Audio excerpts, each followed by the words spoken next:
At this point, it would be a surprise if Bo Nix is not the starter. And look, he should be. All right, welcome into the Breer Report for August 21st. Right now, 29 of the 32 teams have their starting quarterback declared. There are 3 left. We're going to cover the 3 teams remaining here on this Wednesday version of the Breer Report. And we'll start in Pittsburgh, where this is a very big week. Early in camp, Russell Wilson injured his calf. He's been limited since then. This is the first week that he's been able to go without restriction. Now, he's been inconsistent in practice to this point. He'd been inconsistent in the first game he played over the weekend. And until now, he's had reason for that. He's injured. That takes away a big part of his game. His inability to move around properly has hampered his ability to show what he can do with a new coordinator, Arthur Smith's offense. Now with the governor off and his ability to move around intact, they want to see a little bit more from him. They have an idea of what Justin Fields is. Justin Fields has taken a ton of first-team reps over the course of the last few weeks as a result of Russell Wilson's injury. And in the games, they've seen the good and the bad of Justin Fields. They've seen his ability to make plays in the quarterback run game. Arthur Smith has a great history of being creative with that sort of stuff. He did it in Tennessee with both Ryan Tannehill and Marcus Mariota. He was able to resurrect Ryan Tannehill's career, who's similar to Fields, was highly drafted, very athletic. Was able to resurrect his career there in Tennessee, in part because of what he was able to do with Tannehill in the quarterback run game. They've seen, too, that Justin Fields is capable of extending plays and making splash plays in the passing game. And then the negative is there, too, which the criticism of Fields in Chicago, and one of the reasons he's not there anymore, is he just doesn't see the field fast enough. He doesn't go through his progressions fast enough. And that had bogged down the Chicago passing game. You're seeing a little bit of that in Pittsburgh, too. So they have an idea of what they have in Justin Fields. And I think Arthur Smith feels comfortable that he can build an offense for Justin Fields if Justin Fields is the quarterback. Russell Wilson has every opportunity now to retake pole position over the next few days and cement himself as a starting quarterback. But Justin Fields has put a little bit of pressure on Russell Wilson. And remember, this is very much a team that feels like it should be in a position to win right now. They've got an outstanding defense. They've really invested in the offensive line. They're going to have a couple of rookies playing big roles up front, and Troy Fautanu, their first-round pick, and Zach Frazier, who will now be the team's center. They spent a first-round pick on Broderick Jones a year ago. They've invested in the running game with Najee Harris, Alan Warren.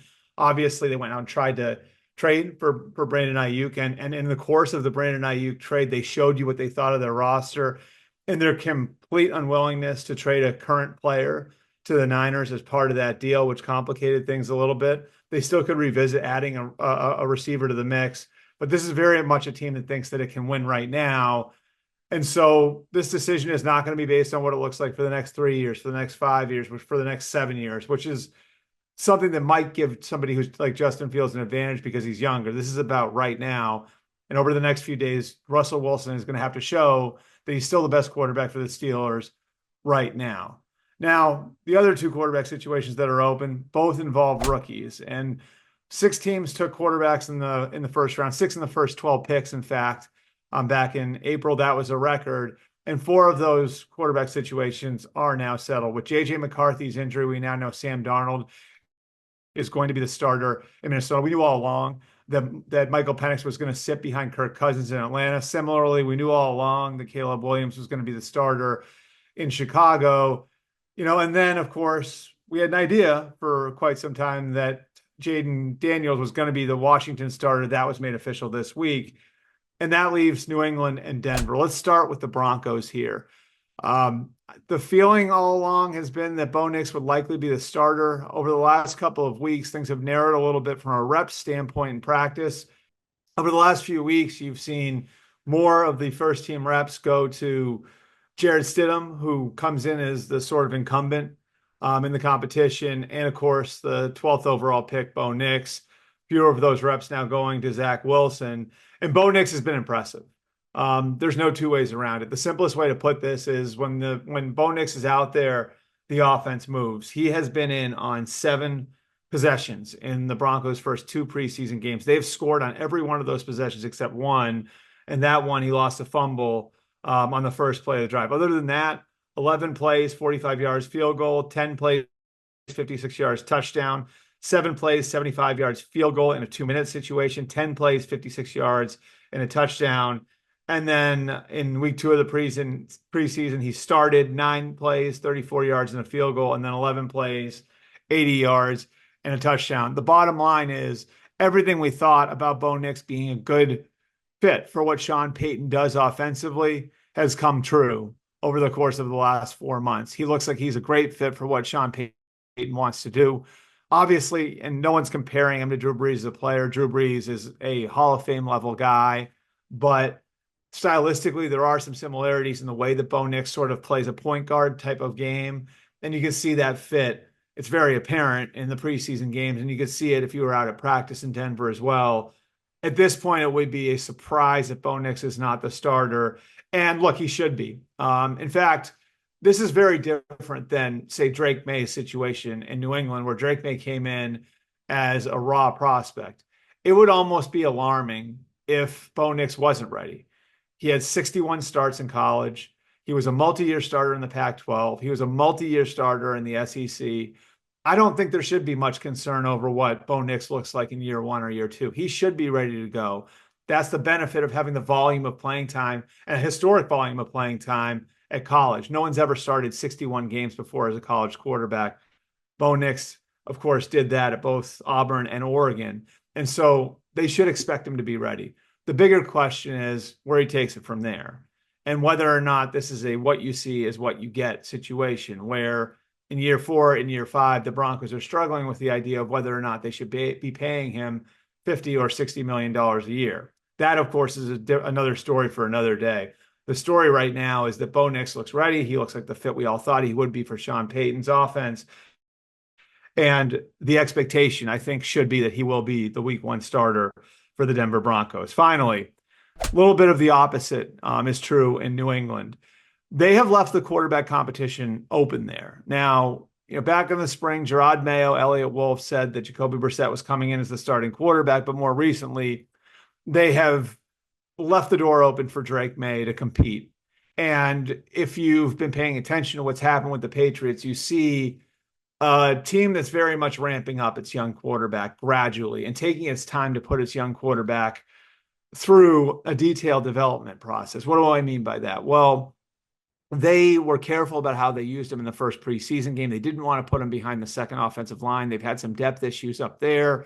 So he only played 1 series against the Carolina Panthers, and he didn't look great. And he's had a lot of bumps in training camp. But a big part of that was by design.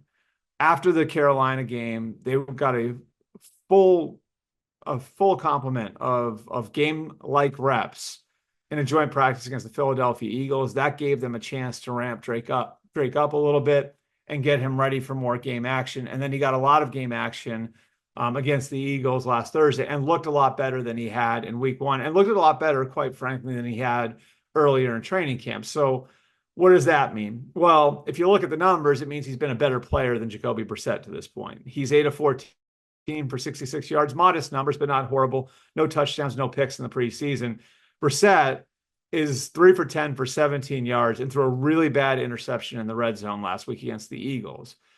And I think all of this is part of why they have left the competition open, why they have publicly said there is still a competition there. I think there are 2 pieces to it. Number one, as much of a pro as Jacoby Brissett is, as good a teammate as he is, as great as he's been for Drake Maye and helping Drake Maye come along with all the experience he has with all the different teams that he's played for, they still need to play. They still need to have a starting quarterback for this football season. They still have to have someone that they can sell to the rest of the team, to the other 51 guys on the roster. And so part of this is making Jacoby Brissett earn it. And if he hasn't played well in the first couple of preseason games, well, it's important for Gerard Mayo and Elliott Wolf to message to the rest of the team that Jacoby's got to earn his way. And so what they would like to see, they'd like to see him playing with better pace. They would like to see the offense moving with more efficiency. If it had over the first couple of weeks, I think Jacoby would have been named the starter by now. But I think making Jacoby Brissett earn the job is an important element to how they're messaging this. And then number 2, because Drake has improved, because you saw steady improvement from some low points earlier in camp to not playing much against Carolina, to a very up and down joint practice against the Eagles to then playing a lot better in the game against the Eagles, you want to leave that carrot out there for him a little bit. The reps would indicate in practice that Jacoby Brissett is still on track to be the starter in week 1. They have given Drake Maye a little bit more work with the first team. But I think the truth lies in what they can't say. What they have to say to the players is, we're going to give you the best quarterback to give you the best chance to win in 2024, because your veteran players don't care about your 3-year plan with your quarterback. The reality is, for the good of the franchise, they've got to prioritize the development of the young quarterback. And the reality is, Drake Maye is probably not ready quite yet. And because they're rebuilding his lower half, and they've reworked his footwork, and because he had no formal footwork training, at least from under center, coming into the NFL, they had a lot of work to do. And to put him out there in a regular season setting with teams game planning against him, which is a completely different context than what he saw last week, behind a very shaky offensive line, you could undo all the progress that you've made over the last 4 or 5 months.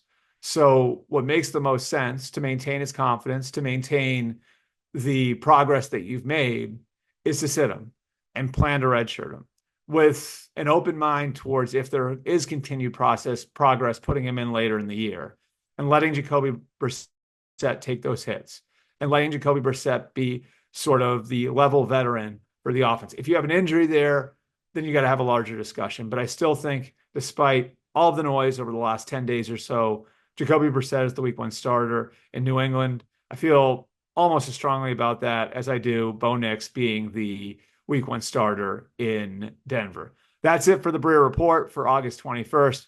We'll be back at you later in the week.